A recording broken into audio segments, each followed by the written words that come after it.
let's dive into a feature in Azure that is an absolute game changer for developers. We're talking about getting rid of one of your biggest headaches, managing secrets, and we're going to do it with something called Managed Identities. So let's start with a question, and be honest. Have you ever, even once, accidentally checked a password or a connection string into your code repository? You know that heart-stopping feeling when you realize what you've done? Yeah, it happens way more than any of us want to admit. And that really just gets right to the heart of the problem, doesn't it? Manually handling secrets, passwords, keys, all that stuff, is just asking for trouble. It's not just a huge source of security holes, it's also why we get those painful 3 a.m. pages when a certificate expires or a key gets rotated incorrectly. But what if you could just make that entire process disappear? Well, that's exactly what Managed Identities are for. They are Azure's built-in, native solution to this entire secret management nightmare. So, what in the world is a managed identity?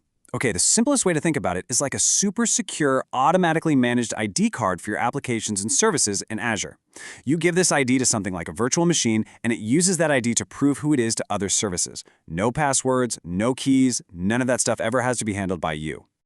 Okay, so let's peek under the hood for a second. A managed identity is technically a workload identity in Microsoft Entra. That's just the fancy term for an identity that belongs to a piece of software, not a person. So you take this identity, you assign it to your VM or your Kubernetes cluster, and then you just authorize it to access whatever it needs, like a SQL database or a storage account. It's all hooked into the standard Azure security model. Now, when you decide to use one of these, you're going to come to a fork in the road right away. You have to choose system assigned or user assigned. And this is a really important choice because it completely changes the lifecycle and the flexibility of your setup. This table breaks down the differences perfectly. Just look at the lifecycle row. A system-assigned identity is basically handcuffed to the resource it's created with. If you delete that resource, poof, the identity's gone too. But a user-assigned identity is its own thing. It's a standalone resource that you manage separately. And that gives it a superpower, which you see in the sharing row. You can use that same identity across multiple resources. For distributed apps, that's a huge deal. So which one do you pick? Well, here's the pro tip. For most situations, Microsoft's official recommendation is to go with a user-assigned identity. That independent lifecycle and the fact that you can share it just gives you way more flexibility down the road. Okay, so you're probably thinking, this sounds great, but it must be super complicated to set up, right? Actually, no. It's a really straightforward, simple 3-step process to get your application running completely secret-free.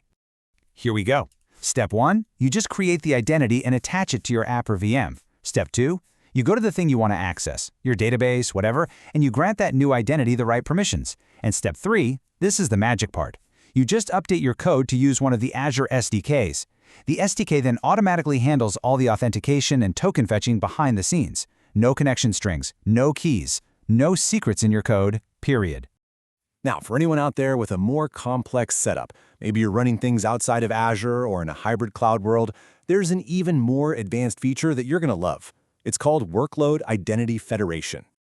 To put it simply, this lets your managed identity essentially wear a disguise and act like a traditional Entra ID application. It lets you build a bridge to systems that weren't designed for managed identities. It's an incredibly powerful tool for those tricky scenarios. Just keep in mind there is a limit of 20 of these federated credentials per identity. So, we've talked about what they are and how to use them. Let's bring it all home and talk about the why. What are the real, concrete benefits you get by going down this secretless path? Why does this really matter for you? The first, and honestly the biggest, benefit is this beautiful number right here, 0. That's how many credentials you have to manage. In fact, you can't even access the credentials the identity uses. They are completely managed, rotated, and protected by Azure for you. Benefit number 2 is all about compatibility. You can use a managed identity to authenticate to pretty much any resource that supports Microsoft Entra. That's not just for other Azure services. This works for your own custom APIs and applications too. It's a truly universal identity solution. And last but not least, the price. How much does this incredible security and operational boost cost you? Well, it's that beautiful number again, $0. Managed identities are a feature of Azure, and they are completely free to use. So here's the most important takeaway. By adopting managed entities, you are fundamentally removing the weakest link in the entire security chain, the human element. No more accidental leaks, no more forgotten rotation schedules, No more secrets just lying around in configuration files.